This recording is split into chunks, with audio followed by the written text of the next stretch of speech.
Hey, I'm Bobby Goodson, and this is Goodson's All Terrain. Hauling these logs in the hot sun, gotta clear them all out till there ain't none. Work that tiger cat to death till the job's done and we do it all again. Through the sand beds and the muddy waters, push this old can wear just a little bit harder. Got my 990 pulling to make an honest dollar. It's Goodson's All Terrain. Goodson's All Terrain. Goodson's All Terrain.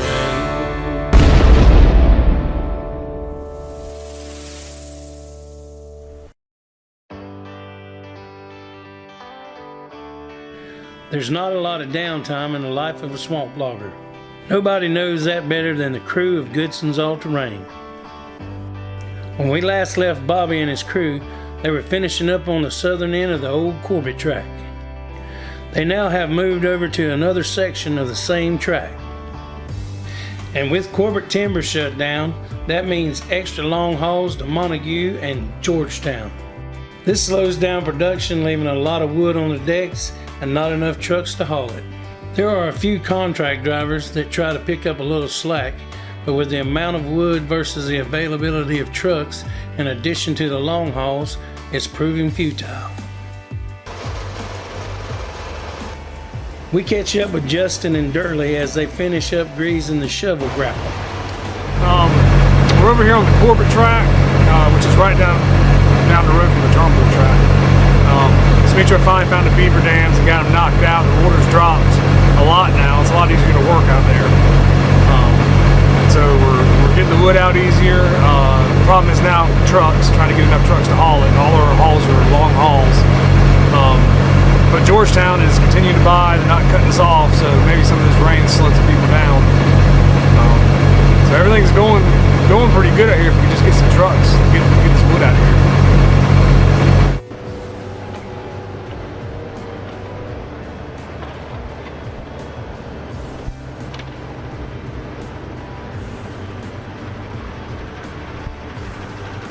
We also catch up with Terrell, who was MIA on the last episode. What's going on out there? I know I've been missing MIA for a while. I don't think I caught the last video, but I'm out here getting loaded right now. Yeah, like always, it's been kind of tough out here. They moved us down a little bit further down into some logs over here. And hell, once they moved us to these down, look how many logs we got stacked up. Us in the logs, and once they moved us in the logs, the mill that we take the logs to, they decided they want to shut down for probably 2 weeks to fix the parking lot, which it needed to be fixed because it was coming apart as we were driving on it, and it was just tearing. It was just old asphalt, and it was just tearing all the trucks, the heavy trucks tearing the asphalt up, so they had to get it fixed. And they moved us over here so we could haul over to them, and now they're not taking it. So now we got all these logs stacked up and really nowhere to take them. I mean, we can take them up to Montague, but you can't get with so many loads up there today because it's so far away. And we're still getting pulpwood for Georgetown, but we're not getting as much pulpwood as we was. And when we had a lot of pulpwood, Georgetown didn't need a lot. Now Georgetown needs a lot of pulpwood. We ain't got much to take to them. But I mean, neither here nor there. It's just, I don't know. There's always something out here in the woods. What's going on, Gary? Huh? I'm telling about how they moved us in these logs and now the people don't want to buy them. Ain't that something? All that time we had all that pulpwood. Georgetown didn't want to buy much. Now Georgetown needs pulpwood, and we ain't got much pulpwood. We got a bunch of logs. You know what I just told you? If this was fun, everybody want to do it. I know, right? It ain't no fun. What's going on? Bigo! What's up, Gary? I'm gonna get up. No, I'm pulling this turnbull. Then I'm gonna drop my empty in here, and I'm gonna go back. I got a doctor for him. If he's got another short, I'm gonna pull him in short a little bit. Yeah, I'm gonna try to work tomorrow. So if I'll get it. Okay. All right. Well, that's about it. Just another day in paradise. We'll see you later on. But yeah, y'all don't forget to hit that like and share button.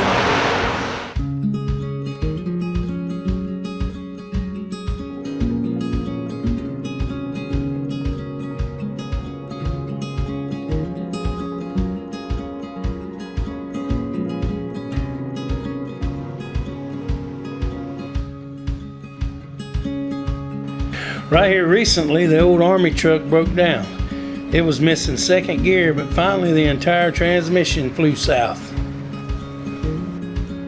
This forced Bobby and Justin to bring Oscar's old auto car back into service, spotting trailers. Abraham didn't seem to mind the change. Right now I drive the auto car. For the Army show is broken, the transmission. So that's good job. Oscar driver for a long time and me driver right now. This got a power is working 4x4 and I like it for the air bags, for the sparking trailers, pull out and low. And that's good. Good auto car.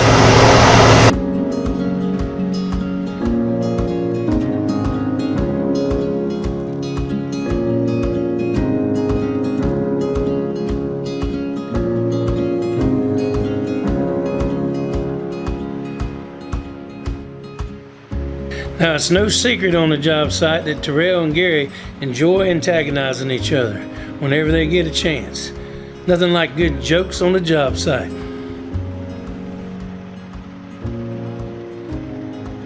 Today, Gary was complaining to Terrell about the tread on his trailer tires, and Terrell was only too happy to conduct an inspection.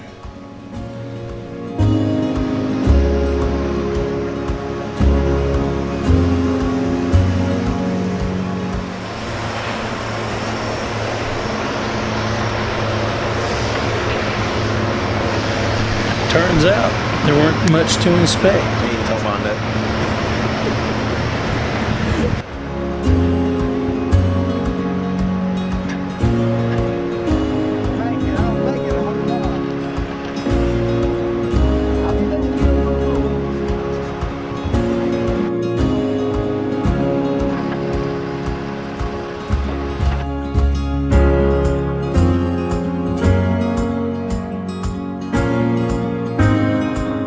Well, guys, it's here again.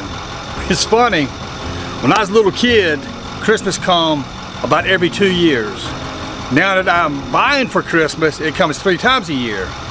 And it's here again. And, you know, for us in the logging industry, you know, it's always a bad time because usually it's wet, you can't work, or, you know, for us this year, it's actually quotas. I mean, but anyway, it's a tough time right now in the woods, and I got to try to get Christmas bonuses together. And of course, you got Christmas falls on a Wednesday, right in the middle of the week, and we usually take the day before and the day after off, so that's going to mess up that whole week. And then it's going to put New Year's on a Wednesday, and we usually take that day off. So we got about 2 weeks here that we're not going to get a lot done. But I try to keep my mind on what Christmas is really about. It's not about the gifts, it's about the Lord Jesus coming to die for our sins here on this earth. I mean, he was born to die for us. And that's really what Christmas is about, and I keep that in the back of my mind. But it is kind of frustrating with, with the way people prop it up and they make it so, I don't know, commercialized, and that's really what it shouldn't be about. But it is, but we're going to deal with it. But it's always a good time, and hopefully we can get the bonuses together for the guys. We haven't had a chance to introduce one of the new skitter operators. Everybody say hello to Mr. Junebug. Hey, Junebug, aka Timber Dog. I've been doing this for a number of years. Worked for Bobby Goodson, all-terrain, swamp logging. And I can run mostly anything out here. Over 20 years.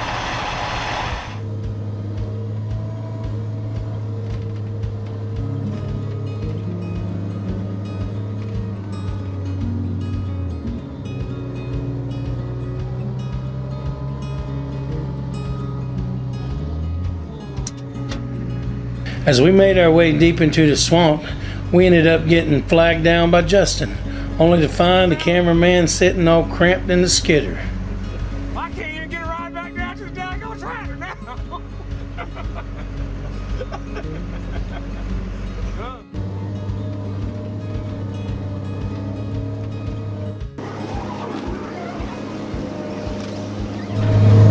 Yeah, the water was a little higher than this right here, so Metro had to go in the back and cut the beaver dam down, and it came down a whole lot. It was a little higher than this right here. Like I said, it was like a little up to the stumps, and so it drained down a whole lot better. Yeah.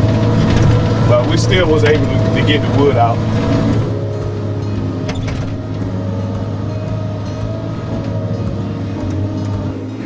Running in the swamp, it is absolutely imperative you stay on the road. A hole that you hit off the road could be 4 or 40 feet deep, which makes the possibility of losing a tractor very real.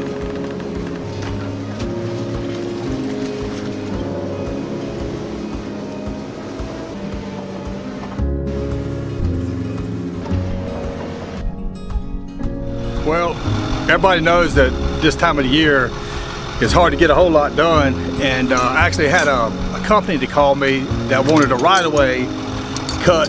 It's actually for a small town not far from here. They got these new drain fields they setting up now where they're actually spraying the waste and pine plantations and stuff.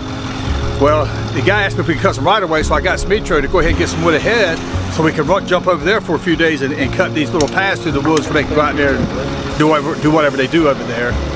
Well, you know it, I mean, Newton's Law got us again. He was coming out, told the guy we'd be there at a certain time. Smitro was walking out the woods to get ready to move to the new site there, and had a leak on the tractor. And matter of fact, the buzzer went off. He gets down and looks, don't see no oil coming out nowhere. Put some oil in it, starts again, and the old buzzer goes off again. And what happens down in the walking motors of those track machines, because we're in the mud all the time, it'll seal up all the cracks. And the oil will get into the car body, and it could leak, probably 50, 60 gallons before it finds a hole to get out. And that's kind of what happened. I don't know how much oil was in there, but he finally found the leak, and just the O-ring was blowed. So he changed the O-ring, tightened it up, and the bolt breaks off in the motor. So what should have took 15, 20 minutes to fix, ended up taking a day to fix. We had to take Justin had to take the whole motor off, and had to take it easy out and get the broke bolt out. So it put us about a day and a half behind getting to the other site. But we got it, finally got over there, and the guy, he's okay with it, and we're doing the job for over there. So, but that's just the way things works out here. I mean, you try to do something to get a little ahead, because I mean, the wood business is a little bit slow right now, and try to make a little hustle on the side, and then it backfires and ends up costing us money. But we got it done, so I'm happy. I was working. They was working on the within the thing, the head that was cracked, and was set over there, and we cranking it to move the head around, and the alarm come on over there, and they usually come out. They have a low lie and dangerous. They call it dangerous because it's real low in oil. And she come out one time, the low lie, and I don't put it too much attention. We do what we do. We move in the head and set it down, and then the dangerous light come on. So I was looking at it, and then they have this thing in the back. They have like a bubble, like this glass bubble, so you can see the level. I'll go over there and check it, and they was real low. So there was no oil. I said, I don't know where the oil is gone. So I put it back to the oil, and then I move it about probably 50 foot, and the light come on again. And I was like, so I stopped, and I got out, and then when I see the study coming oil over there in the back, what it is, because we're working in the clay over there, the clay packing the little holes where the oil is supposed to come out. So oil not come out at all over here. All the oil backing out and go all the way over there. And that's when I started seeing it come out. They usually come out right in the bottom. So this thing was full of oil, water, everything. When I opened it, they just put all the water and oil and stuff out of there. That's how I didn't find the leak that was over here. Oh. And then when you work in the water like this, it's very hard to find this kind of leak because all this is in the water. So the only thing you gotta go is by the alarms you have inside in the tractor. And same time the alarms they fall because the sensor go bad. See, the sensor go bad, they don't let you know there's something wrong with it. And it's pretty bad because you can burn on all the hydraulic motors. So. Oh, a North Carolina morning.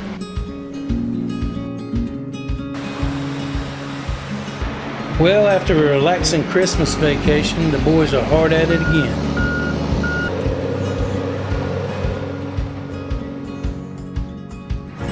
Today we are riding along with Daniel carrying a load to Turnbull. Daniel stops to speak to David Robinson. He works for Corbett and has been Bobby's boss man for over 20 years.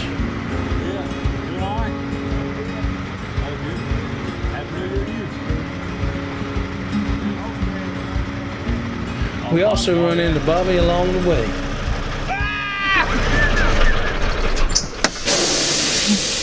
Y'all going to Turnbull? Yes, sir. Oh my goodness, you have a good New Year? Yes, sir. How you? At probably 12:05, I was in the bed. We didn't have no fireworks this year, but we had these little. Somebody got Brittany like these Chinese things, are like made out of paper, and you light underneath it, and they'll fill up with hot air and float away. Oh, dang. We sent about 3 or 4 of them off, and one of them caught a downdraft and landed on top of my brother's house like it set his house on fire. So we hurried up and put that out, and I went to bed. But it was good. I went to bed about 11, woke up at 12:11. Did you? Happy New Year. I'm going back to sleep. Yes, sir. Truck coming out. Truck coming out.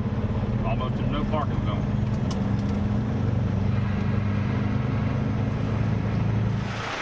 Making sure the wood is securely strapped is paramount. A fine from the North Carolina motor carrier can be very hefty. Now there's no way on God's green earth he could do that twice in a row. I guarantee that.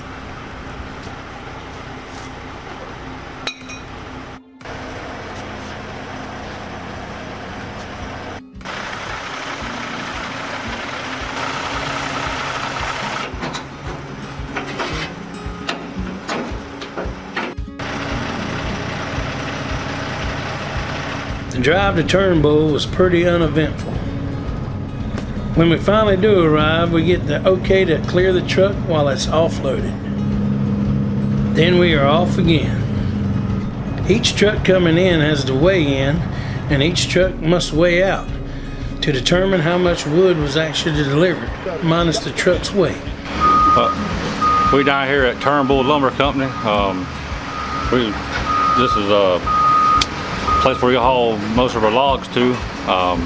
And these are the ladies here in the office that make this thing happen so we can get our job done and get on back to the woods, bring another load.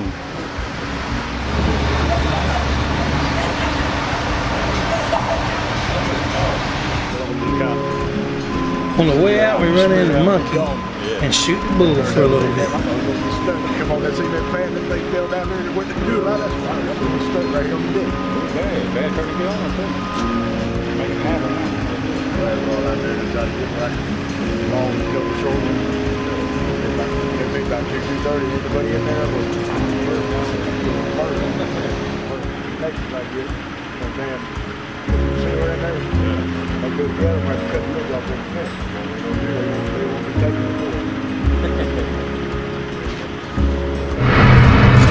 Two truck coming in. Hold on. Y'all play it to sleep for later. You can come on around. If I get by your naughty trailer. Oh, the comedy that comes out of that CB radio. Playing the sleeper later. Okay, let's try again. Alright, get it. Got the cameraman and Mr. Daniel. Ready? Yeah. All right. I hope everybody had a Merry Christmas and a Happy New Year. Maybe soon we'll be able to get a walkthrough on the Turnbull mill. Y'all just keep watching for that and we'll see what happens.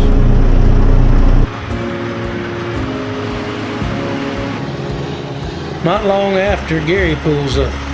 Apparently he wrung off a bolt in his hook and it's slinging grease all in the rear.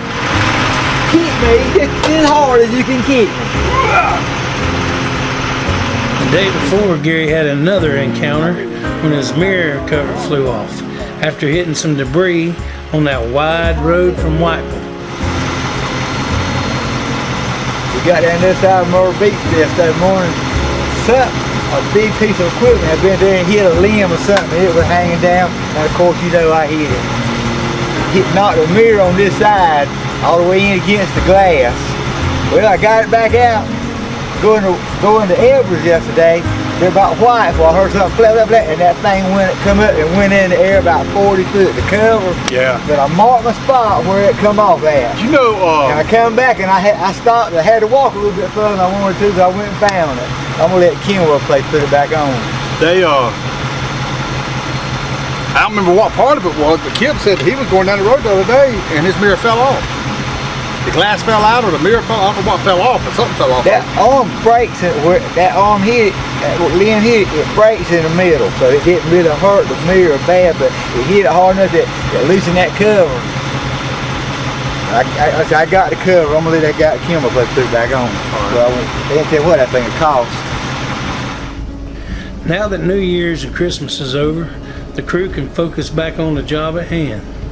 Not much has changed as far as the job, just a lot of wood and not enough trucks.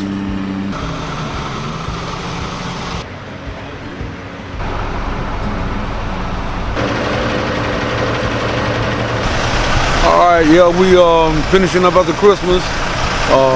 Trying to get, I guess, bring the new year in and getting this wood out of here. Other than that, everything's going pretty good. Barn is in the shop at this moment, getting a service. About 100,000 miles on it. That's about it. I can tell you everything's going good as far as my truck, and everything else is moving fine. Good morning, fans. It's 12/31, New Year's Eve. It's cold out here.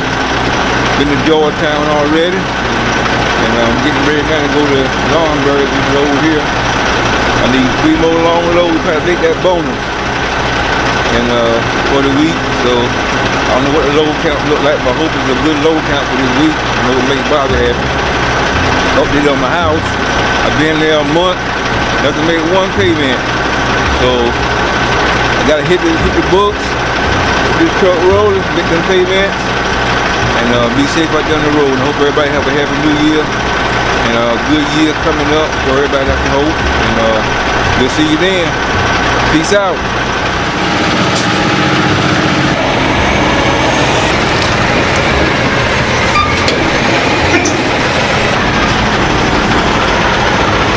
It's actually winding down. I think Smitro, he'll probably finish cutting it in the next 3 or 4 days. Matter of fact, I talked to David earlier today, and you know, I hate beavers. I mean, I ain't never hid the fact that I hate beavers, but they kind of helped me this time. Y'all know we've been fighting the beaver dams out here. I mean, there's been like 13 of them in Buckle Creek, and they're all out in the woods. It's really been a pain, but there's actually 2 big tracts of timber that is in the same area we're working at right now, and the beavers got in there and they started stretching the trees out, and the landowners finally decided that, you know, it's take a chance on the trees dying and not being able to get them out. They decided they could go ahead and cut it, which is good news to me because this is really good timber down here, and of course it ain't signed, sealed, and delivered yet, but we're talking, and I'm hoping that it comes through, but it'll add 500 acres to what we're already cutting, and we need it because, I mean, where we're at right now is a good location, and the ground isn't real awful. It does flood, and when it floods, you just gotta, you know, leave for a little while, find a higher ground, but the water usually doesn't stay flooded very long, but we got a good variety. That's what we gotta have right now. We got a lot of different varieties of logs, and we got good pulpwood, and it's some of the best wood that you'll cut. Some of the best wood that I've cut since I've been logging in 34 years. I mean, I've cut good tracks, but nothing with this kind of volume and be able to stay here this long. So that is really looking good for us, and you know, we need it, and I hope everything works out where we can stay here and cut. Even though we're an hour and a half from home, this is about as close to home as we get. We never get real close to home. So y'all just pray with us that everything will work out and we can keep these trucks rolling, because I've got they got to run a long time to pay for them, and hopefully we can get these old tractors fixed. Of course, this is another thorn in our side. We've been running the super singles, gosh, for 10, 12 years now, and they quit making them, or we can't find them anymore. Not the 60s. I mean, you can find 44s and 50s, but they're not wide enough. It's got to be 60 or wider. And we put duals on, and these bigger tractors pull such big pulls of wood that the rims can't stand it. This is be the 4th or 5th time that we have actually broke the dual ring off, or the rim busted, or whatever. But we got a fix for it. It's just gonna take 5 or 6 weeks to get the parts in. On the front end, we put these big pipes. The pipes takes the stress off the rim and puts it in the pipe. You know, it's like what the farmers do with their tractors. But I ain't got it now, so I gotta fix it again, and hopefully it'll stay there at least for the next 4 or 5 weeks till we get the pipes in. But that's my project for today. Hopefully I can get it done between day and tomorrow. Darley's on the Clam bunk right now, so we got enough tractors pulling. But it never ends, you know. Daddy always said that every day ain't good, because if there were, you wouldn't know when you had a bad day. No, I got that backwards. Scratch that! But you know, you gotta have a bad day so you know when you can recognize a good day. And I'm not complaining, it gives me something to do, because I mean, if I ain't got something to work on, there ain't nothing to do out here right now, really. But anyway, y'all keep watching, and maybe we'll get that big track. Y'all pray for us.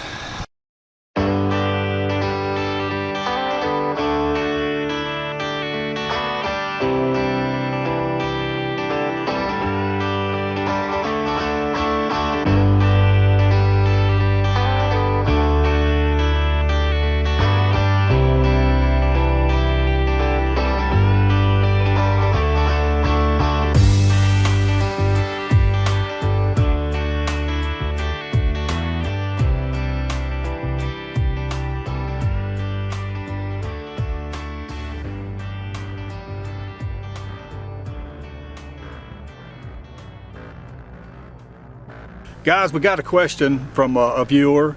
Wants to know if we're hiring truck drivers, skidder operators, or mechanics. Yes, we are. If anybody out there needs any one of those jobs, anything pertaining to our industry, if you could just call our office, give the girls in the office, my wife Lori and Kim, your information, and you know, tell me what you can do and your experience level, because it's hard to find good people that want to work. I'm not looking for somebody that wants a paycheck. I want somebody that wants to earn a paycheck. So if you're interested, please call us. We're looking. Okay, I had another question. Somebody asked if we still use chainsaws for bigger trees. We do, but our saw head, S1.E2 machine that he's cutting, we got a 26-inch disc on the front of it. It's 26 inch deep. So he can cut about a 55-inch tree with that head.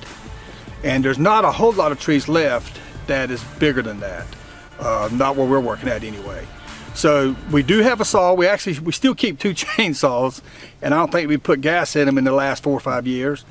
But we still use saws, but mostly what we're using right now, I called it a weed eater. It's a pole saw, and it's a 250 steel pole saw that we use to trim up the trucks, and everything else is done mechanically.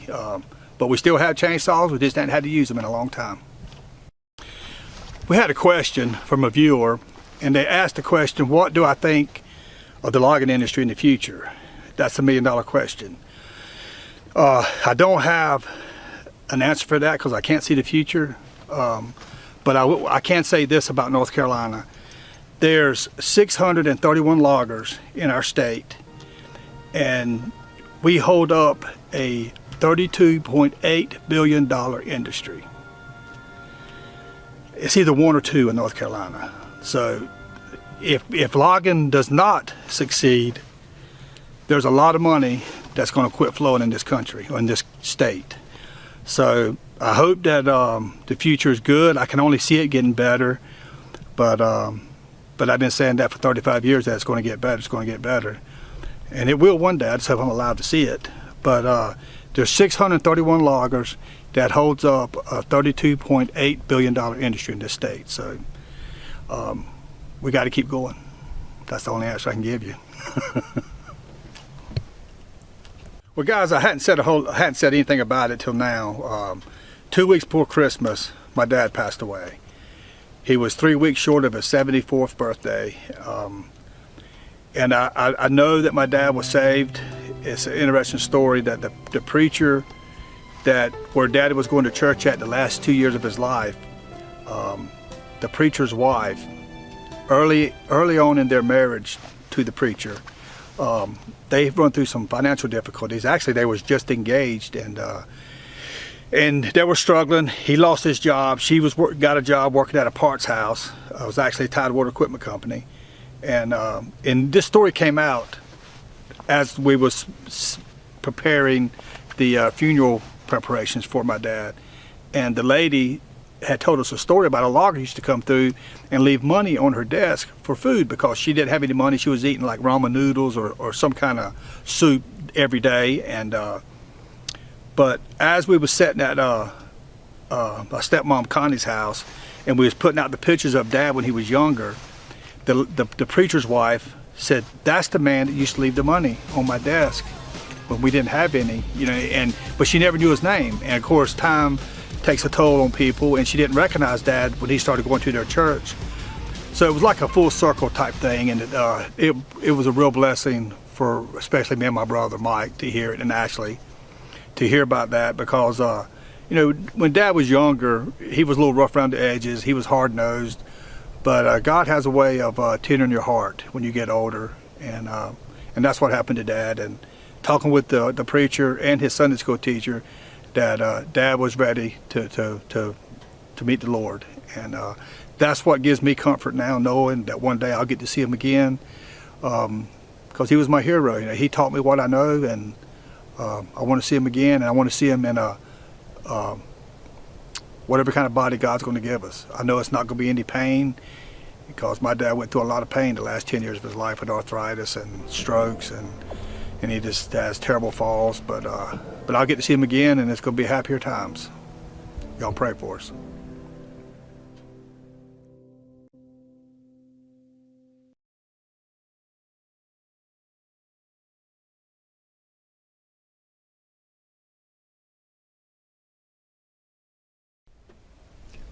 Well, guys, we're at the end of the video again, and y'all see our struggles. We're still fighting beavers. We're still, you know, trying to get the wood hauled to the mill. You know, we just got long hauls and don't have enough trucks, even though we got new trucks. But y'all keep watching the videos, hit that like, share button, and we'll keep you posted on what's going on here in the swamp.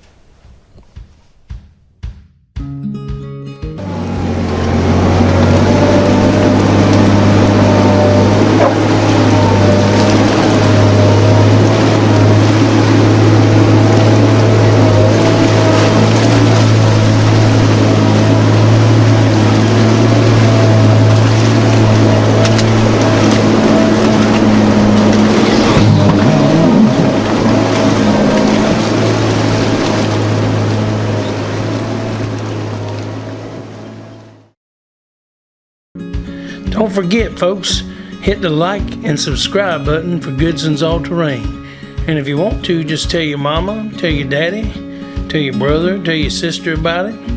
Heck, tell your cousins, your grandma, your grandpa, the mail lady, tell your preacher, tell your teacher, tell that man you buy your tomatoes from at the fruit stand. Hey, maybe that boy that walks your dog. You can tell a stranger if you want to.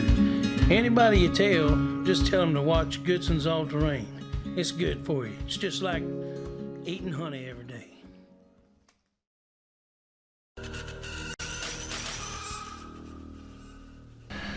Goodson's All Terrain is a Real Stories Entertainment production.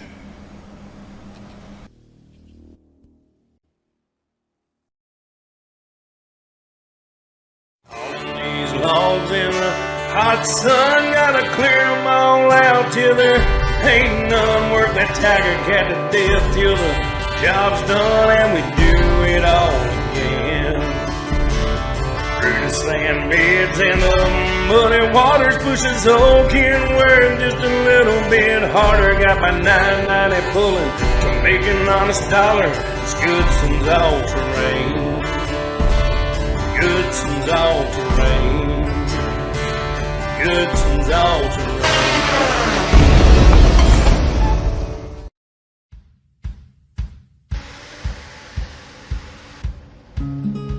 Well, today Bobby and the crew began the task of pulling up the log load off this tract and moving to the very last one here in Hallsboro. This last tract consists of a lot of pulpwood and a lot of pine. There's about 800 acres of it, so it's to his best interest that he goes ahead and get it done as fast as he can to get out of here.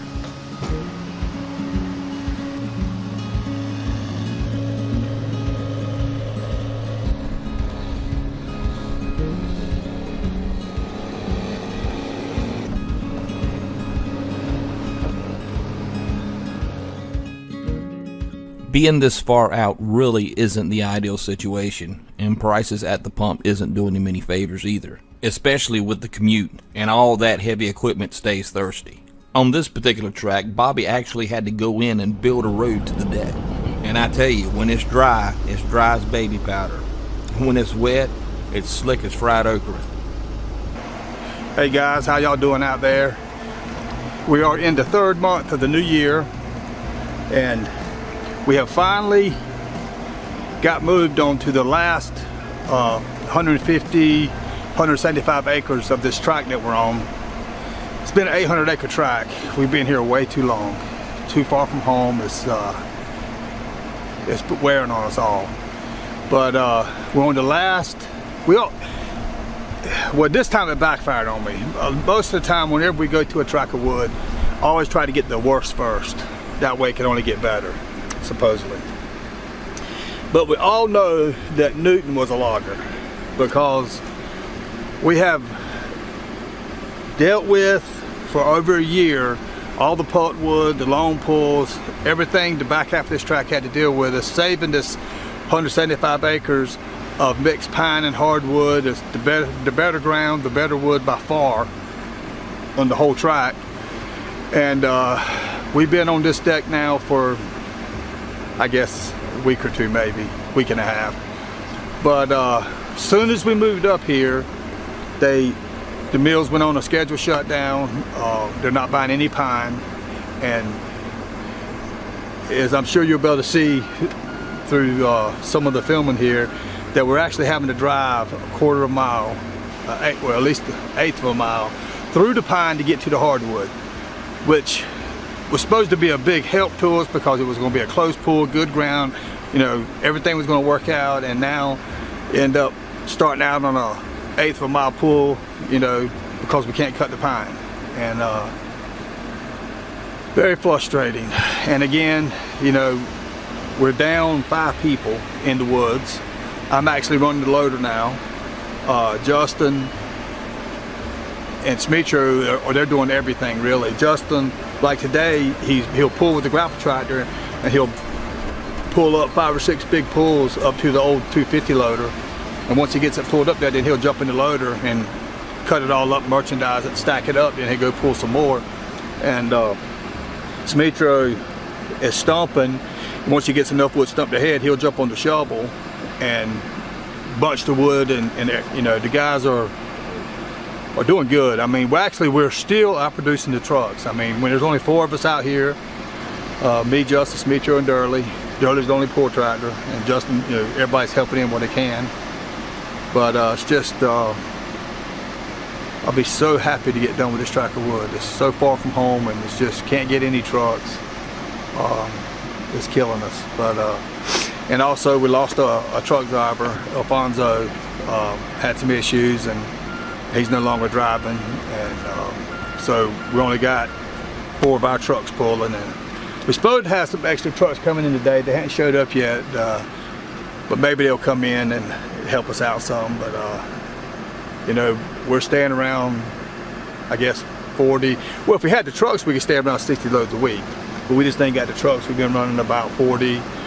One week we got 50. But it's starting at the 3rd month being shorthanded like that. But it's not the woods. I mean, we're still getting the wood out. Just can't get it hauled. Just can't find enough trucks to get it hauled. But y'all say a prayer for me, and you know, maybe something will happen. Maybe some trucks will show up. I don't know what the deal is. I've been doing this for 36 years, and I just really don't know what to do anymore. Just keep getting up, coming out here, and hopefully something will happen. We'll see. Guys, as you can see, I'm behind the controls of our new loader. It's the 865 Tiger Cat. And looking out my window here, you see a bunch of pine, and Pine is almost a cuss word right now. We can't get rid of it. We get 1 load of pine pulpwood a day, 1 load of armor, which is like chip and saw, and so we got to try to work that in. But it seems like every time we get ready to load a load of armor, they shut the mill off. It started out, supposed to stay up to 4:30. It started out at the beginning of the week, they had stayed up to 4:30. The next day they started, something happened, they closed at 1. The next day they closed at 9, and today they just ain't buying nothing. So it's hard. You know, we got no help anymore. That's actually why I'm running the loader. We're down to 4 people. We got Justin is on the old 250, but he runs the loader, he runs the tractor. In the mornings he'll jump in the spotter truck and I'll load what wood I got, and he'll spot the loads out, trim them up, and after he gets that done, then he'll, you know, pull 4 or 5 pulls. What he does is pull to the old loader. When he gets 5 or 6, 7 pulls up there, then he'll jump in the loader and merchandise it all out and stack it up. The early pulls to me, Smeetro's down there stumping and running the shovel. And with the stomper, when he cuts it down, because we're in a lot of white oak and stuff, and the ground is actually pretty good, and we don't usually cut white oak, but it's real limby, and Smeetro will take the cutter and cut what limbs he can off with the cutter. Everybody's doing multiple rolls right now, and it's a sign of our times right now. I mean, to be perfectly honest, the 5 people that we lost, which was Abraham, Antonio, Raul, and Antonio's brother-in-law, and Fred. If we had all those guys still out here, I don't know, I couldn't pay it, because we still can't haul enough wood. You know, we're on quota for one thing, and that we still don't have any trucks. We've been standing around anywhere from 45 to 55 loads a week is all we can get, because we just can't get no trucks, can't find trucks. It's just, and it really, it's not, I mean, it's everywhere. It's not just the woods, you know, and to top all that off, which we had, you know, of course we got 6 trucks, we had all of them running. Well, before the fuel got to $5 a gallon, the shortage of trucks, even then, we've had 3 of our guys quit. 2 of them bought their own trucks because they see these big flatbed rates, you know, people getting $7, $8 a mile, and I don't blame them. You know, if I could do it, I probably would, but now fuel's $5 a gallon, and I don't know if they're getting a surcharge. We're not getting one in the woods yet. They're supposed to be working out something for us to help us out with the fuel. But to give you an example of how much the fuel really affects us, now this is nothing but fuel. This is not how much the oil's gone up, tires has gone up, everything else has gone up, but just the fuel itself on this size job right here, the same time last year, it's costing us $5.44 a ton just to stay even. In other words, if they gave us a $5.44 a ton raise, all that would do is cover the cost of the fuel that we're burning in the woods right now. Nothing else. It ain't going to cover the cost of how much tires has gone up, how much everything's gone up. Just for the fuel, that's how critical it is. I mean, this country runs on fuel, and then you got the administration, the first day on the job, he shuts the pipeline down. You know, stopped it from building it. And it's just been a trickle down effect ever since then. It's I don't know what this country's coming to be honest with you. You know, we're going to try to keep working. I mean, we need truck drivers. If we could get the trucks back going, then I could hire people in the woods. But I'm scared to hire anybody in the woods right now because we're so limited on what we can haul. I don't know, guys. Y'all say a prayer for us, for everybody in our industry, because we sure need it.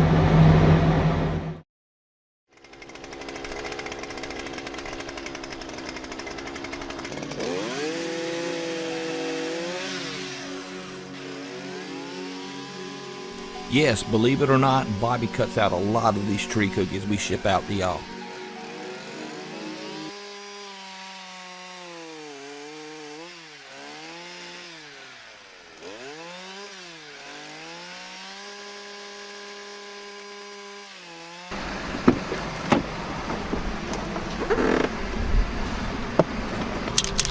paint stick.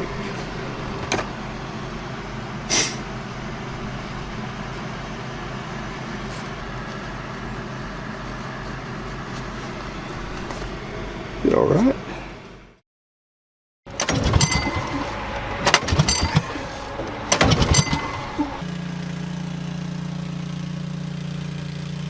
You know, if y'all follow this chow, it seems like there's always something out here that's tearing up.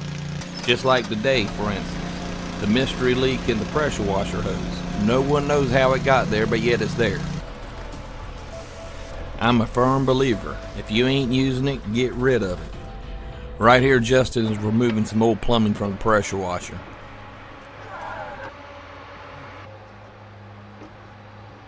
With only 3 drivers on this last job, moving a lot of wood quickly is going to raise a lot of challenges. On a good day, they're able to move about 10 to 12 loads. Not a slow leak considering.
said, look, Darlie set his clock back. He thinks it's 12 o'clock. And I looked at my watch, my phone, and it was 12. Hey, come here, show me what size this is.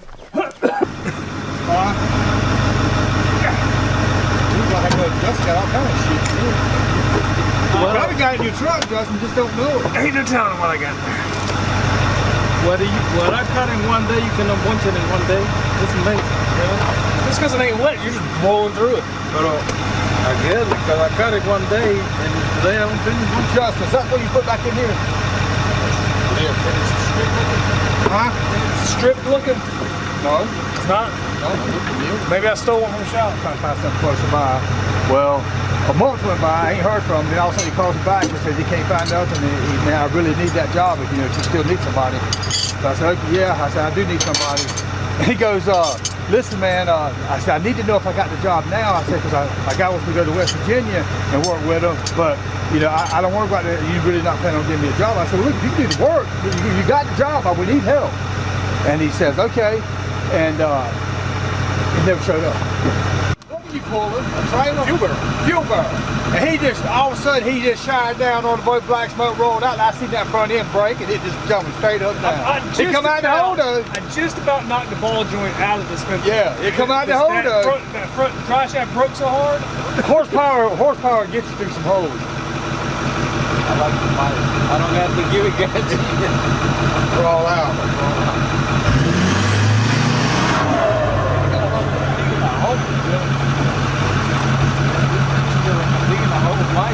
What you gotta do is back it. The front is the heaviest thing on this truck. The front end. If a diesel truck will go down a road in two-wheel drive, a log truck will go. That's a good rule of thumb. You ever snake with one of these? You know how a car goes, these out here go pop, it pops the snake. So heavy. Next time you run over with your pickup, you ever have one, you'll hear it pop, but a car will bounce over like a bump off, you know. But this thing here will pop it. Thank you, guys.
We're still having a few issues with our E-tractor.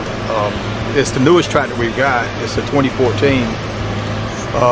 We had the Bogey arm broke off of it again. There's something, the machine is not done right on the casting, and it's putting the bolts in a bind, and you know, because there's like 18 bolts, maybe more, that holds that thing on there, and they all snap off when it does it, mess the axle up and just foo-bars everything. But we had it broke. That was right at Christmas. We got that fixed, and here I guess it's been about a week ago. Darley's out there pulling. Matter of fact, it's the first pull he made on this deck right here. He went down there to get a pull of wood, and he said he felt like the brakes was locking up, which is a red flag because these tractors don't have brakes like that. It's hydrostatic. And anyway, Justin goes checks it out, and the hog head. And the rear end in this tractor is just like in a big truck. In the center, it's got this big round thing. We call it a hog head. I'm not sure what it's called, differential. Anyway, the pinion bearing went out, messed all that up, so we had to buy a new hog head for that, which was $8,500 bucks. And it was down. You know, thank God it wasn't the D tractor, because they don't even have a rear end for the D tractor. Tire Cat, Axle Tech, nobody's even got one of them, and it was twice as much as the E tractor.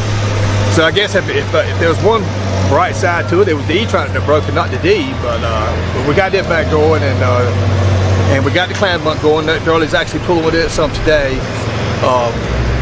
You know, just to make sure everything's still good with it. But anyway, we got a truck in, so we'll see if we can get a truck loaded, and y'all stay tuned.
thank y'all for watching the video, and just remember, y'all say a prayer for us. I mean, for everybody in our industry, or for our country, really. Everybody's suffering right now. But you know, I don't mind running this new loader. Actually, I like it, but there's a lot of things to do to run the business, and it's hard to do it from the cab of this loader.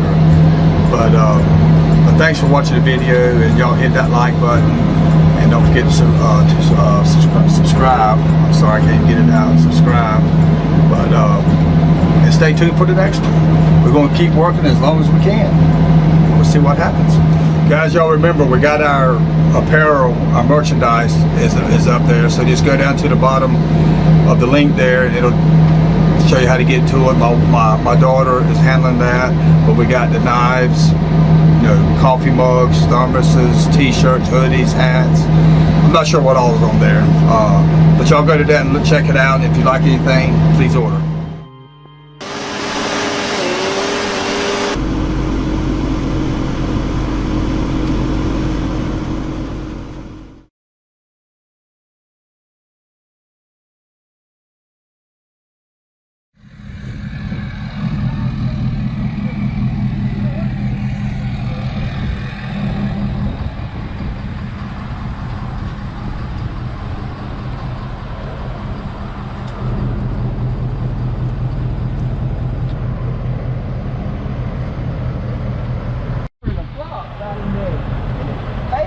They give it just enough for momentum, and that's what happened. Well, that just fell out.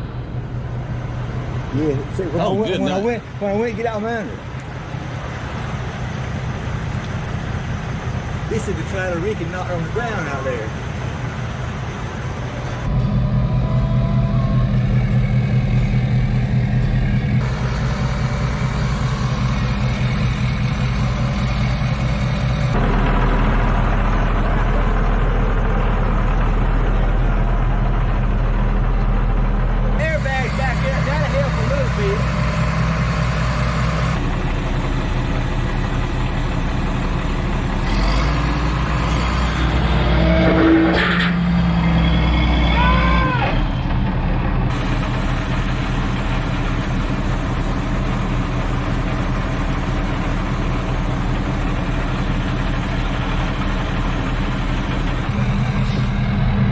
What's it doing?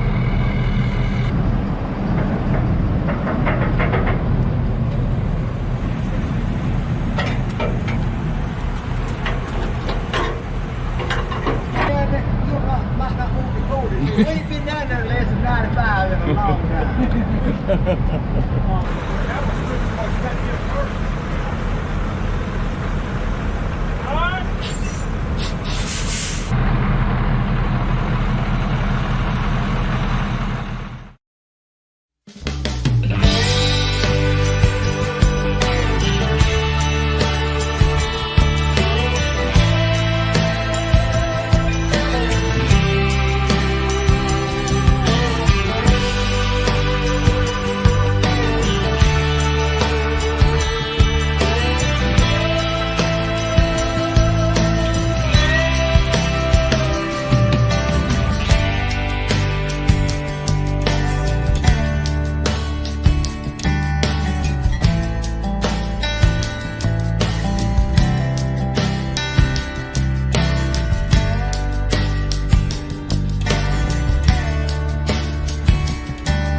On this episode of Swamp Loggers, Alrighty. Bobby Goodson is back in the swamp, cutting trees in places so treacherous, other loggers refuse to go. It's wet. Very wet, and there's no wood. With his son Justin by his side, they're dealing with damaged timber I cannot tell you how much good wood is in there. Just be careful. and trouble at the mill. I'm down here at the log yard, and we're just about out of wood. As the crew rushes to meet high demand, Come on, guys. Where's the wood at? it pushes every man and machine I got it back. to the limit. What's that? That's all we need.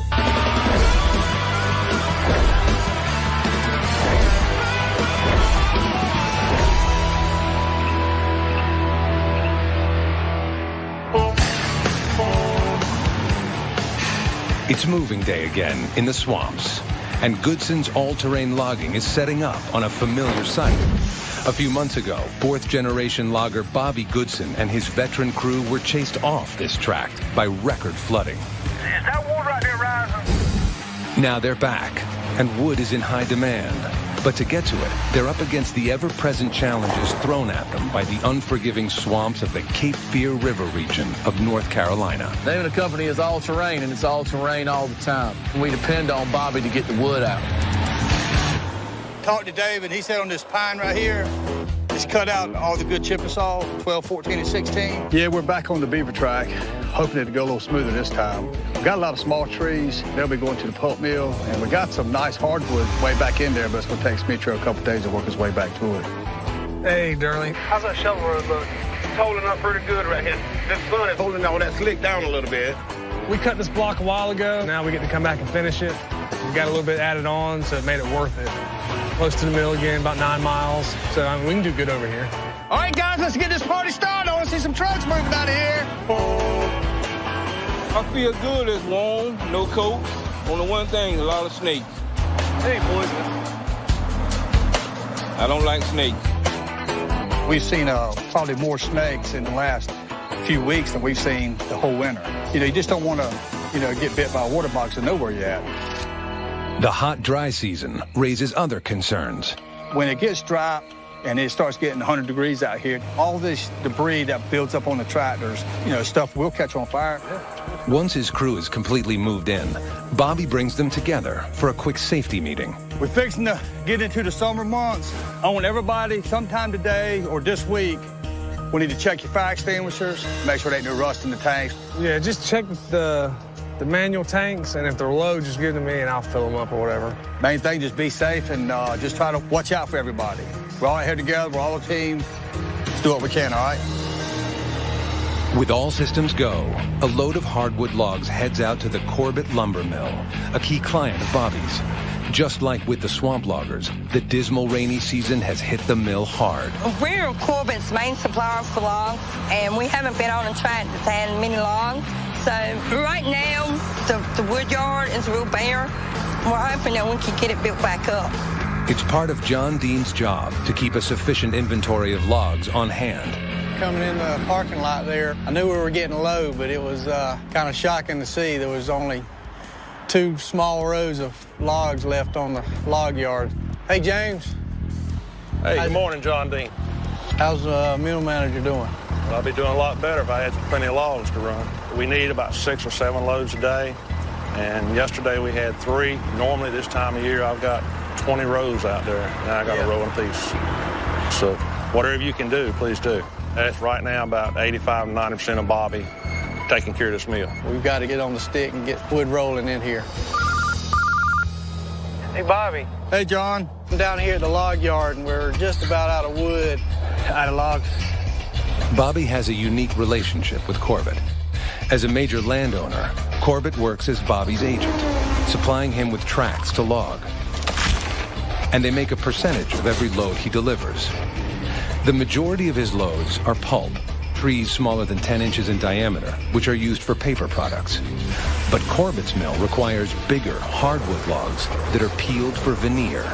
Have to use a specific type log, and it's really it's a low value gum tree, and we have to supply them with those at a specific size. On the small end, it's no smaller than 10 inches, but on the big end, it can be no bigger than 36 inches to 40 inches. So not only does Bobby need to keep his own crew working, But the employees at Corbett's mill are depending on him as well. Pulp mills are wide open, so we need to get them as much wood as we can. But also, I gotta keep Corbett happy, because they're the ones that keeps me working when other loggers are down. We need to get in on those logs and get them rolling in here. All right, we should have some going to in a few minutes. All right, thanks a lot, Bobby. Later. Everything's set up, and we have some pretty decent wood, and David said that there's some good logs coming from the back where Smeetro's cutting at, so hopefully we can keep the mill running at Corbett and get our loads in, too. Early, I need more wood. Where you at, buddy? But in order to help the crews pull out the larger loads, Bobby needs to deal with a critical situation. The massive Bogey skitter, second in pulling capacity only to the Clam bunk, needs immediate attention. Right in the middle of moving, we were looking at Antonio's tractor and we saw a leak, and it ended up being the rear end seal, and possibly a bearing might have gone out in the rear end and the four-wheel drive wasn't right. So we went in and took it apart, and it's going to be a kind of a big deal to fix. I'm going to need Doug over here. He's going to be working on it. Didn't Doug say when we got this thing out that he could screw this nut right here off with his hands? Yeah, it just came right off. What it's done, that nut's backed off and it messed them seals up. I hope it ain't messed the internal rear ends up. But we ain't gonna be able to fix it out here. It's too dusty. The way the dust is flying and the trucks are going by us. Let's we'll get Monkey to get the low boy. We'll drag it down to the loaders and let them load it up down there. It's critical that we get this thing loaded up today with the mills being out of wood, needing wood, Corbett needing logs desperately. And of course, we need to haul wood. We got to get it up and running so we can get our production up. Weighing in at roughly 9 tons, transporting the rear wheel assembly is no easy job. Justin uses the baby skitter to pull the rear wheel assembly between the two loaders on the deck. Hang on, Justin. I'll unhook you. Now, the loader operators take over. You're set, Jose. Move it. That's good. Bobby needs both loaders' combined power to hoist the 9-ton assembly. You sure this is gonna work? I don't know. We're soon gonna find out. Easy, Dave. Woo. That's right. Bring it all around. Come on back, Bogey. The lowboy trailer is only 10 feet wide, leaving no spare room for the massive assembly. It's going to be a pretty tight fit on that lowboy. It's a little nerve-wracking. If we don't center it just right, it could roll off, hit one of the loaders, or who knows what it could do to the axle.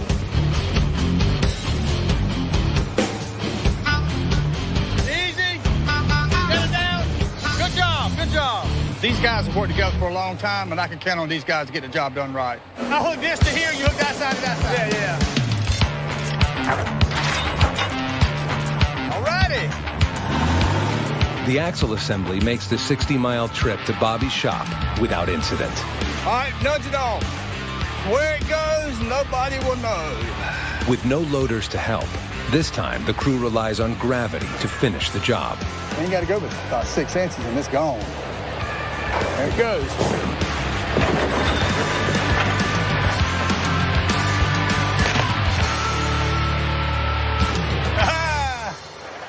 The quick way to unload one.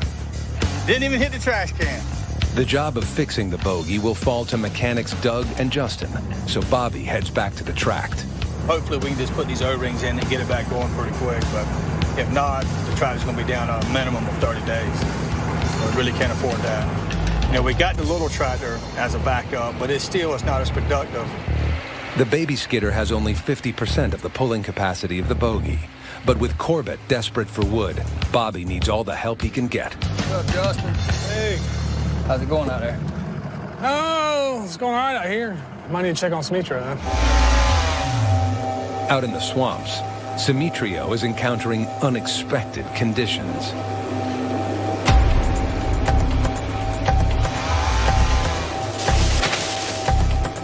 We find some surprises. 50% is damage to the beavers. When Bobby first tried to log this tract, he discovered that hundreds of abandoned beaver dams dotted the area, backing up water in parts of the swamp to abnormally high levels. Plants actually breathe through their roots, and prolonged exposure to that much standing water can slowly suffocate them. What happened, even though they're swamp trees, when the beavers stop the creek and it floods and the water can't get out, the trees don't get any air. Then over time, it'll start stressing the trees out, and what it'll start doing is dying from the top. and eventually the whole tree will die and fall over. The main concern now is that the splintering dead wood will fall apart in the shovel road that S1.E2 constructs to keep his tractor treads from sinking into the mire. I cannot tell you how much good wood is in there. The only thing we can do is try and see what happens. All right, well, listen, just be careful. It's really a bad deal for Corbett because if we can't get nice big logs, it's not going to help Corbett out one bit. But we won't know until we get back there and try it. Coming up next, Corbett's desperation for wood grows If it looks halfway like a log, put it on the truck. and puts the stumper in danger. I got it back. Trying to get to it. I know when I started going in, there was very risky.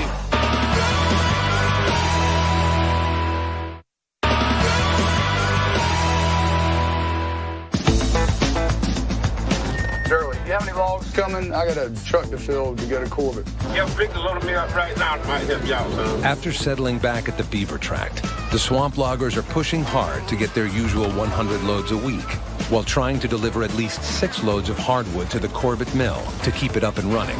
I think S1.E2 might be getting us some big logs. That might help us out, too. They're also trying to capitalize on the high demand for pulpwood. All right, Gary, that's it. Coming out, coming out. But this morning finds the crew several men down, with loader operator Dave Mueller assuming the foreman's duties. I'm the only one here. Bobby's out running errands this morning. Doug and Justin's working at the shop. My first priority is to get wood stacked up on the deck. And as long as the mills are wide open and these trucks keep moving, I think we're gonna have a good day. Early in the morning, Corbett timber buyer Leslie Davis arrives with an urgent plea for more logs. What's going on, man? How's it coming out? Oh, man, it's coming out good. We need the logs bad. Really want to push these gum logs out to the mill. We're running on Goodson power this time. Don't even think if it looks halfway like a log that we would take. Cut it off, put it on the truck to us. Without your logs, that mill's gonna run out. Everybody's pushing it, so. Just depending on y'all.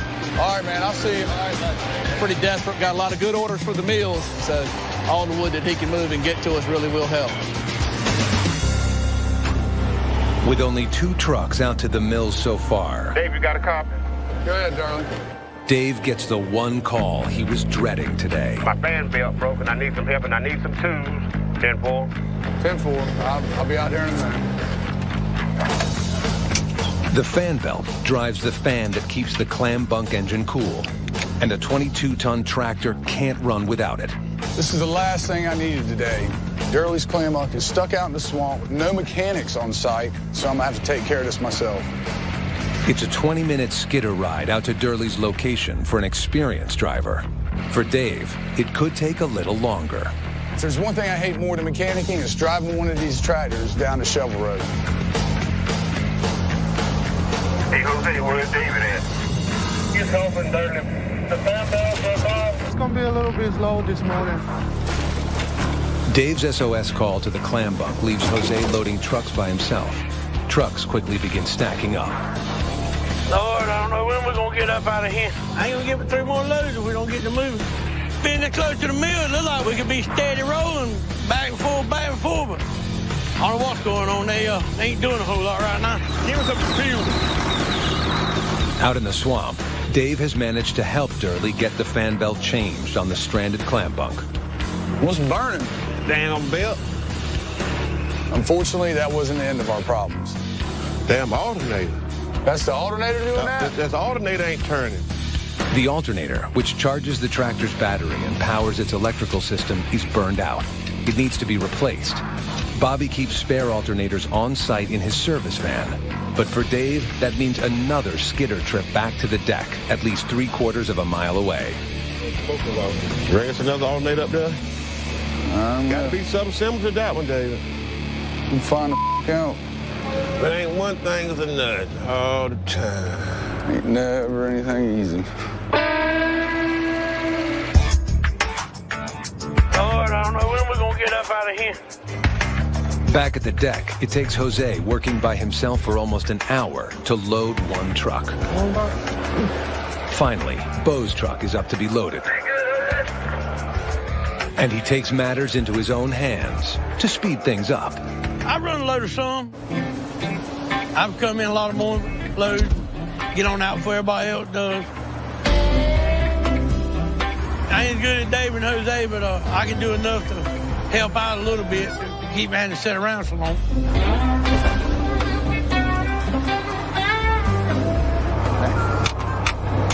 I'm gonna let it sit just like this for right now, David. That's a bad day for Justin and Doug not to be here. Yeah. Don't put a crooked wood on the bottom. Oh my God, man, there was nothing wrong with that we got on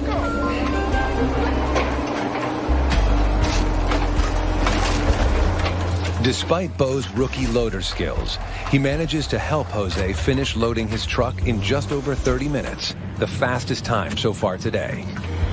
All right, people, I'm out of here.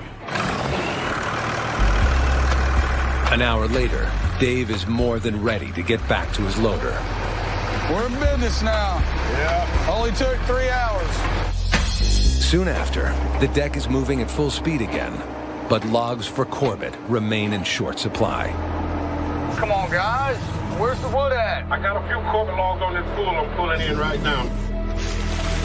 Out in the swamp, Simitrio's having problems getting to the good trees. The damaged wood from the beaver kill is not giving enough support for his 35-ton feller when he's using it to cross the wetter parts of the tract. I see a stretch about probably 100 feet. It's real wet. And so I'm trying to put all the trees in the bottom and see if I can make it through to the other side.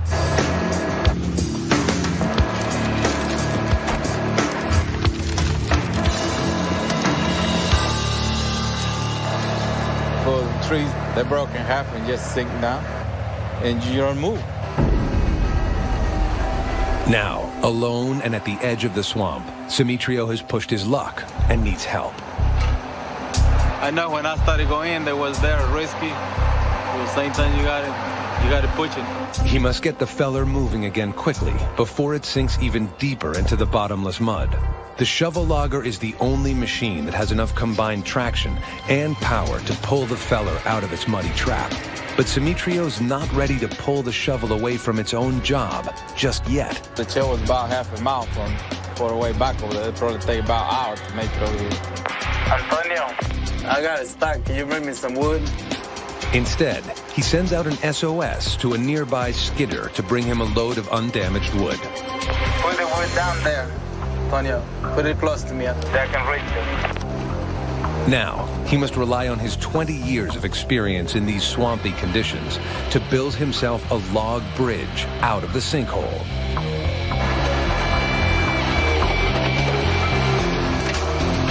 Once enough logs are in place, Simitrio uses his boom as leverage to try to lift his treads onto the edge of the fresh logs.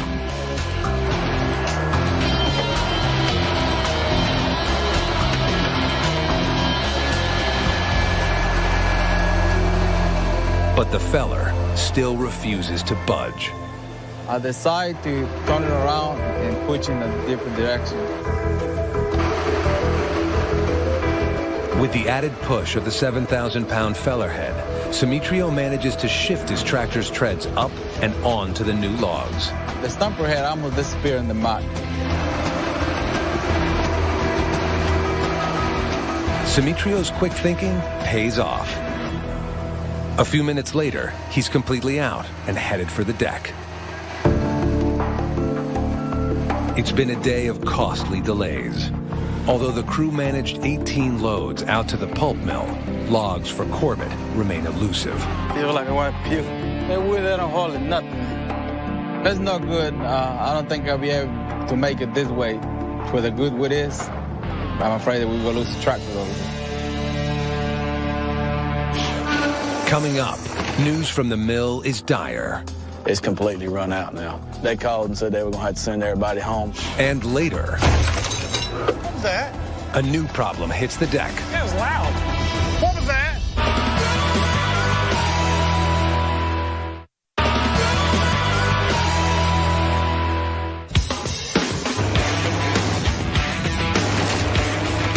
Are you glad to see you come out here and got back on your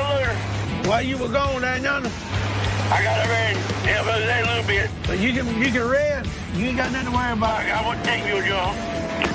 Funny how things work. I wouldn't have yours either. After a series of mishaps yesterday, trucks are rolling out of the swamps without a hitch this morning. The Bogey skitter is still out of commission, so the crew is trying to step things up to reach their goal of 100 truckloads for the week. Even a few log trucks are making it out to Corbett. Hey, there's a load right there. Yeah. While most of the logs have been the smaller pulp quality trees heading to the paper mill, the larger log quality trees are toward the back of the tract by the river. Is the map down on your tractor? Yeah, I get it. Bobby's first priority this morning is to find a way to get Simitrio safely past the dead zones of the beaver kill so he can start cutting the good wood. I have a hard time crossing into this spot over here. All these wide spots that you're seeing over here, It's wet. it's very wet and there's no wood. I have a couple of trees about to be in the bottom and they just crash. One piece coming like this, this one coming up, and the thing's sinking now. We was hoping we could cut a streak all the way across the back of this track and pull it all back to one deck. But those stressed trees, they're not going to hold the tractors up, so what we're going to have to do is make another deck. If we have to put the loader right here, that'd probably be the best scenario. Is that wood good right here? Yeah, this wood is a good wood. All we got to do now is figure out how to get across the dead zone to get back there to the good wood. If we get that figured out, we can clean this track up pretty good. Go ahead and cut all this like you're talking about. I'll walk back in there and see if I can figure out the closest point to the road. The plan is for Simitrio to continue cutting the accessible trees, while Bobby heads out to the far end of the track to conduct a first-hand scout of conditions there. This is the mighty Cape Fear. I'm gonna try to walk along the river to see if it is, in fact, big gum trees. That's the furthest point that we're trying to get to now to make sure it's what we think it is. We're right on the edge right now of the big beaver kill where they killed all the trees at. See, here's a good example of the beavers. See, been a long time ago, but they gnawed her down. It's all dead. It'll fall over shortly. But see, there's another one. Looking back that way, notice the tops of all those trees out there? Trees are still standing, but the tops are gone. The backside of the beaver kill. And see, that's the good stand there. Finally, Bobby spots the kind of logs that Corbett's been starving for. Large gum trees, perfect for the veneers they manufacture. That's a tree there. It's got to be 80, 90 feet tall. That's a heavy tree. Don't take many in to make a load. This is sweet gum. This is beautiful, beautiful trees. This has got everything that the mills need to live on, and plus all the pulpwood. We just got to get back here to it because this is prime time stuff here. As he works his way back into the woods, Bobby approaches an abandoned beaver lodge. This area was flooded until Simitrio destroyed a nearby dam a few days ago. That's the beaver house. Where those little sticks are piled up on the very top, that was probably the only part that was out of the water. So Simitrio's let out quite a bit of water by cleaning out this little spot right up there. As he struggles to walk through the once waterlogged areas surrounding the dam, Bobby gets his first up-close glimpse of its deadly effect. The surrounding trees have virtually suffocated, their roots rotted in the high water. It's not what you want to run into when you're out here trying to shovel. Big dead spot. It's bad. People lose a lot of money. Causes a lot of problems.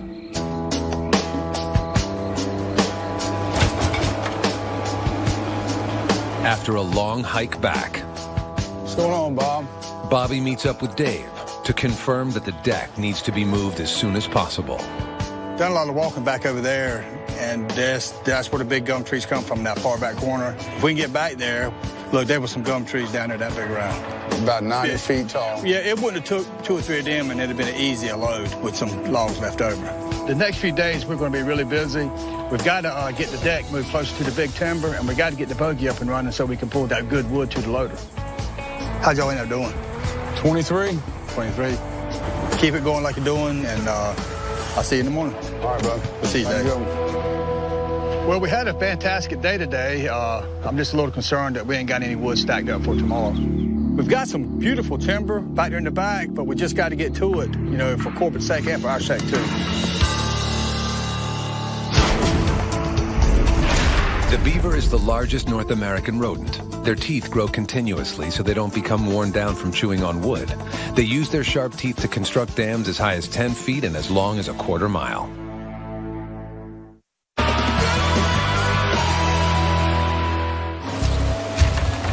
I got in super early. No wood. What a way to start the day off. We need to get loaded and get out of here.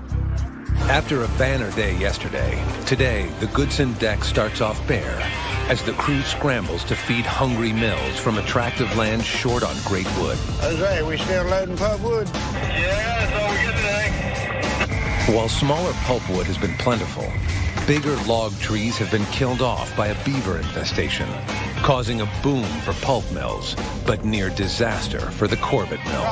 The last 2 days, we've done pretty well. We've been kicking some loads out. Unfortunately, that's come to backfire on us to start this morning. There's nothing on the deck to load on the trucks. Jose, probably need to put pulpwood on these because they can get them off today. All this is going to the same pulpwood mill.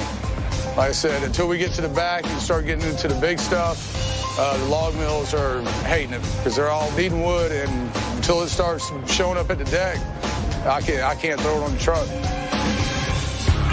Luckily, Bo arrives with the fixed rear wheel assembly of the Bogey skitter, which has been down for 3 days. Boys, kind of slow there with that bogey down, man. I tell you, we can get some wood to the deck now.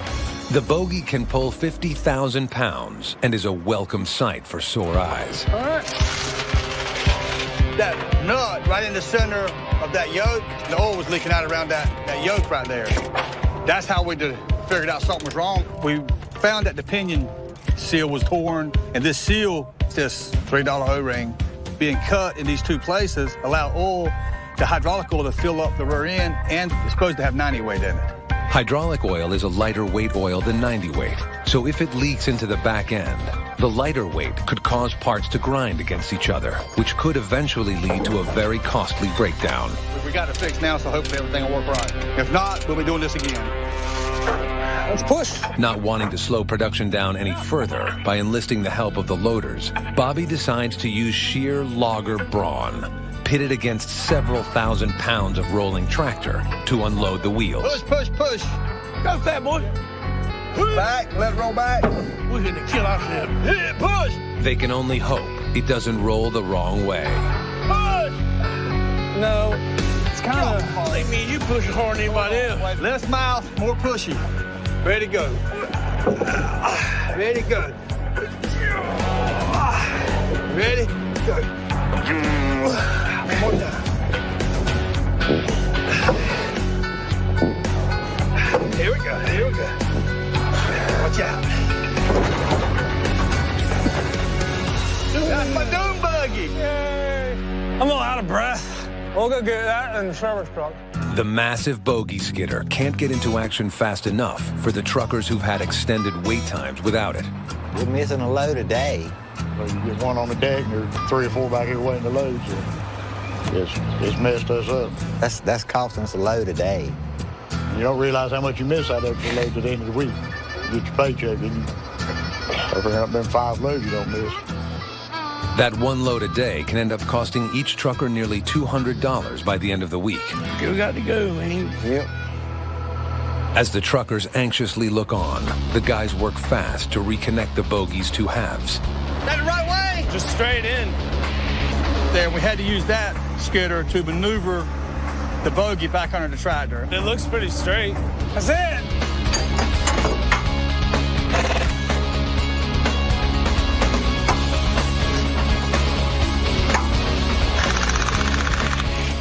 All done. Good job, Doug.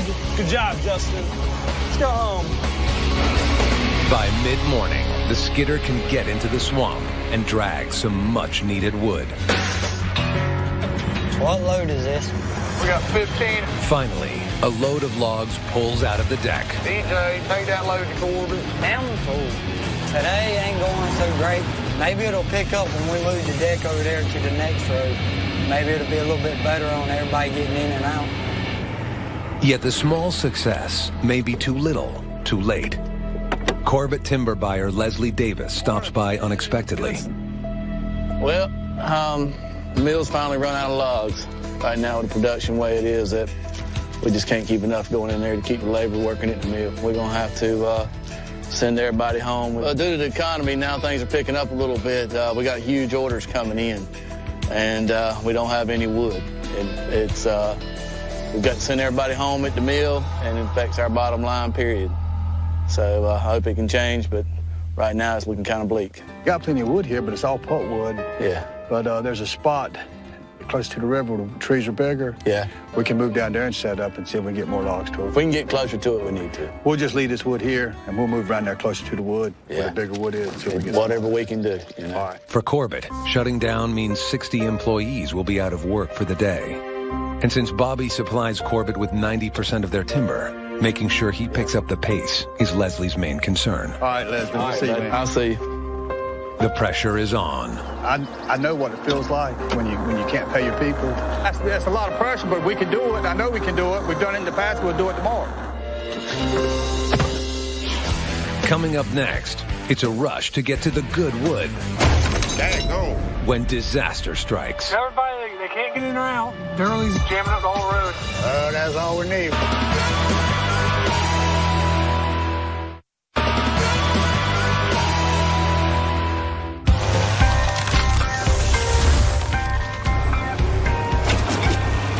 Maybe we can look at some of these, the coal pile you got. With the Corbett mill shut down for the day due to dismal wood, plant manager James stops by to see if he can increase Bobby's output of logs. It's got to come out. This one here, I would have never butted it off, because I've got about probably 30 inches of log there that's good. James had seen one of our old deck sites and seen some of the waste wood, and he thinks he could help us save time and plus help the mill get more board foot to the mill. The loaders have been cutting off too much from the tree bottoms and relegating some logs to the pulpwood heap. So James does a ride-along to show Dave what he'll accept. See, extra is bad right there on the end, but that much you're in a good wood. So one like that I would never put. You watch this end here, and then once it comes off, you'll see how much different it was? Yeah. Better, that's good wood there. Smooth wood. It's a lot being thrown away that we could actually use. And it's just a matter of learning what we want, what we cannot use. Good solid wood. Never want to waste any wood. We really need it right now, so we really need everything we can get. Okay? I appreciate it. All righty. Thank you, sir. Thanks, man. All right. Okay. How far is it do that? How far is it over there? Just take that road up here to the right. To further help Corbett, Bobby is moving the deck half a mile toward the river, closer to healthier log-quality trees. The biggest thing we're trying to do, there's about a 20-acre spot of good logs on the far back corner right next to the creek. And if we can get over there, that will help Corbett and Turnbull immensely. Despite the long-term solution, every time Bobby has to move a deck, the trucks aren't hauling. And at $600 a truckload, the company is losing money. Yeah, I'm glad it's been a little bit slow. That would make Corbett happy to get that wood, man. Made me happy too, because I get another load for the day. We expect that when you move the deck, it's going to slow down, so you just can't worry about it. The newly cleared deck has been bulldozed and flattened to prepare for the loaders to claim their space. About ready to move out of here and move over just a little bit further. I'm going to drive with you out. Okay. One by one, Bobby's entire company makes it over to the new deck site. And anytime you move, you disrupt the flow of everything. It's just try to get everything situated. Hopefully start getting them logs out and try to keep Corbett going. The crew finally begins to cut and pull healthier wood. Now, Bobby needs all systems go to help Corbett catch up. The Clam bunk heads to the deck with the first load of logs. Dang, gone. What was that? What was that? Did you hear that? Yeah, it was loud. What was that? I tired something, Bobby. I ain't for sure what it was. All right, I'll be there in a minute. Hold on. My inside tire's busted, I think.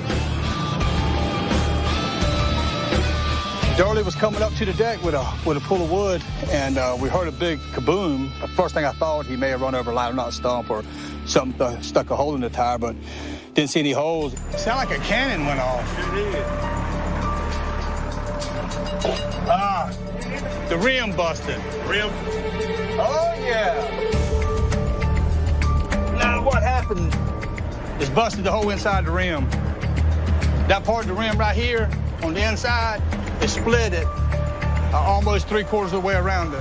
Looked on the inside, I could smell the rubber coming out, so I knew the rim was cracked. When the rim separated, it must have closed back up and pinched the tube, or it all done it at one time. The inside tire, it busted and made that big loud noise. Drive this tractor up there, you get it, and I gotta go find the other tire. I hope that other tire was the inside tire. When you drive up there, get it up there beside that, and we'll get up there and take it off. Okay, all right. The clam bunk, whenever it's pulling a pull of wood, the weight is transferred over to the front of the tractor, where the Bogey tractors, when they grab a pull of wood, the front tires has got very little weight on them. But this tractor here, it transfers a lot of weight over to the front, and you can see it by the way it breaks these rims. Had to crack before, but never all the way around like that. Trying to make it to the old deck for repairs, the clam bunk continues to have a bad day. It's broke. You back up, it should broke everything. Its tires are coming off. Break right there. I don't know how that broke. That rim has got to have a weak spot in it somewhere. The reason that happened like that. Maybe if we get the tire off of it. Then you're going to be able to move it now. Now the clam bunk is completely blocking the only road in and out of the deck. And on a day like today, that's the last thing they need. Justin Durley blowed his front tire out. His rim split on it, and he's stuck in the middle of the road. He's got everything stopped. I'm going to try to take the little tractor, see if I can pull him on up the hill and get him out of the way. Try to hold the trucks up so they don't come down here until I can get him out of the way. Careful. Now I got the road blocked, but Bobby give me a hand, try to get it up out of here and get it up on the hill. Gary, EJ, tell everybody they can't get in or out. Early's in the middle of the road, jamming up the whole road. He busted the rim. Well, that's all we need. Just another typical day, right? Ain't good for nobody. Everybody hold on till we get him out of the way. Bobby drives the baby skitter over in order to pull the 25-ton clam bunk out of the way. It always seems like it happens like this. We're on a long pull, we're in big, heavy wood, and we really need Durley's tractor, the clam bunk out there pulling. All right, let me set you down, and I'll get the tires out of the way, back up a little bit more. Rather than fight the wayward tires, which can weigh 900 pounds each, Bobby decides to separate them from the tractor. I shall return. Justin, right here, and bring a tire. We can get this tire fixed. Coming out. After an hour of blocking the road and costing 2 loads and another $1,200, Bobby finally pulls the clam bunk to the side, allowing trucks vital access to and from the deck. Bobby's got another tire to go on there, and I think everything will be all right. I really need to be out there hauling right now, but it won't take long once the tire man get here. But I called Bill, and he's on his way out here. And if Bill could get here and get it back running before we get here in the morning, we'll be in good shape, won't lose anything. How many loads we got to get before get 100? Well, to start today, we had 78, so 22, and we got a few out already, so we need 18. It looks like we're going to get 100 loads this week, which is good for us, but it's kind of bittersweet because Corbett needs a lot of logs, and we've sent them all we had, but it just hadn't been very many. Good deal. Let's do it. Get it done. All right, guys. Be safe. Coming up next. Big enough for you? Chef Dave tries to stretch the crew's culinary horizons. What is that? Spinach. What is that? Cucumber soup. This is probably the worst meal I've ever had.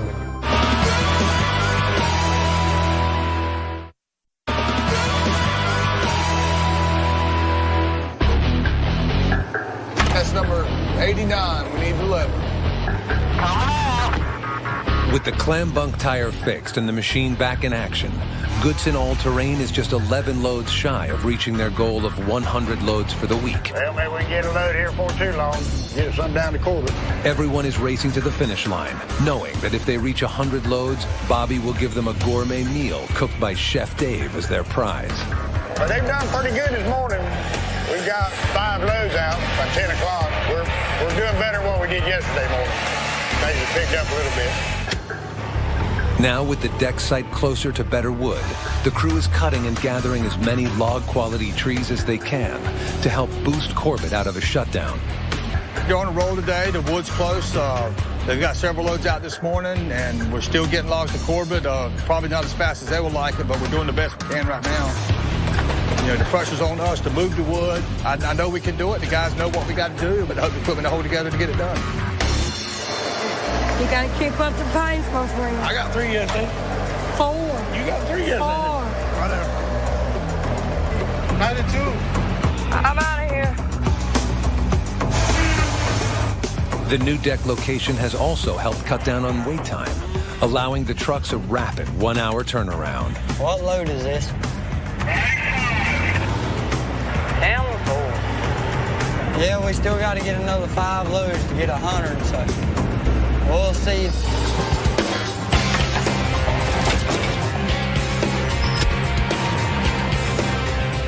Hey, Jose, don't be too heavy on it, man. I don't want to get there and intimidate you in the week. Hey guys, we just broke 100. I'm gonna head out and get us some stuff for lunch. While the rest of the crew continues to log, Dave begins preparing for lunch. I was going to introduce the boys to a chilled cucumber soup topped with crab meat. Really? That sounds good. It is. It's really good. I want some fried pickles, too. You have fried pickles? You want fried pickles? They're good. Everything turned out fine. The new deck is working great. Corbett's finally getting some logs in. They've reopened. And the only thing I'm not sure about is this cucumber soup. I thought cucumbers belonged on salad. I guess we'll see. Hey, welcome to Pine Valley Market, Dave. Smokey, what's going on, buddy? Not much. Same old another day. How's it going out there? Well, if you're seeing me, we're doing pretty well. We got 100 loads, so got to take care of my boys. It's big enough for you? That looks lovely. Appreciate it, buddy. No problem. You stay safe out there. Don't go falling in no mud holes. All right. Appreciate you coming in. Yes, sir. Dave, thanks. All right, Chris. Good one. Chef Dave gets busy trying to expand the crew's culinary tastes. Hell of a lot of chicken. 4-pound ham in there. Did some beets, poached some pears. Warm weather treat. And the cucumber soup. You can never have enough.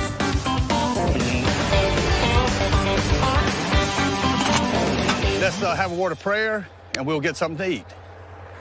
Dear Lord, thank you for this day. Thank you, dear God, for all that you do for us. I pray, dear Lord, that you watch over us, keep us safe, and bless the food. For your son's precious name we pray. Amen. Amen. Now, I want everybody to at least try this. It's cucumber soup. Try it. Get a spoon, try it, and if you want one, I'll make you a bowl of it. Throw you some crab meat on it. That's got 15 types of beans in it. I didn't bring any tongs to get that stuff out with. Everybody's scared of the pears, it looks like. I'm fixing to get to them. What is that? Spinach. That is? Mm-hmm. What's that? Lettuce. Rabbit food. This is probably the worst meal I've ever had. Awful. It's not even edible. How's everybody liking everything? I told Bobby I was going to try and cook something a little leaner so we can all fit in our bikinis this summer. It's getting summertime. Speedo. Yeah, Speedos, whatever you like. No seconds. Get seconds this afternoon. We got to get back on. We need some logs. Corbett needs logs. No, go ahead and eat all the food up. We got to get back at it in a minute. Now I'm going to go dig in.